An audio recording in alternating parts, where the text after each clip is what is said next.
After 1986, so a lot of Filipinos thought that the Marcoses will not be able to creep back into power. But apparently, what's happening right now is that they have a very, very big advantage over the closest rival, Leni Robredo.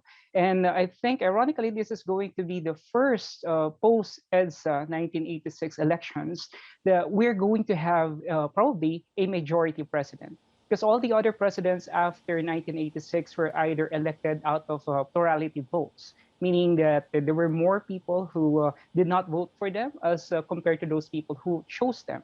But with the current lead of the pre-poll surveys that Bongbong Marcos is enjoying right now, it's hovering at around 58 to 60%. I think he's most likely going to be the first majority president come May 9. Now, Well, what? regarding your question, yeah. Yeah, I mean, the question was, I mean, what explains his popularity? I mean, does the population not remember Ferdinand Sr. and the Marcos regime, or do they remember and want it back? Yeah, I think one of the explanations there is primarily because there was the apparent failure of the liberal democratic reform. The regimes after EDSA, I believe, failed to capitalize on the promises of the revolution. And so that allowed the Marcoses to actually creep back. Another thing I believe is that the campaign message of Bongbong Marcos is very, very plain and simple and very easy to digest and understand. His message of unity, I believe, resonates very well with the public.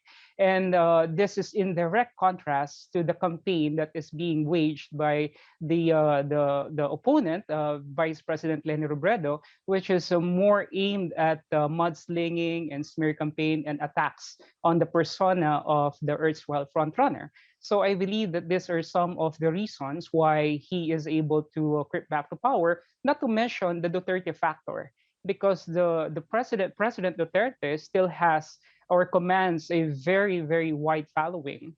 He actually is the president, as of most recent history, who will be going out of his presidency enjoying a very high satisfaction and trust rating.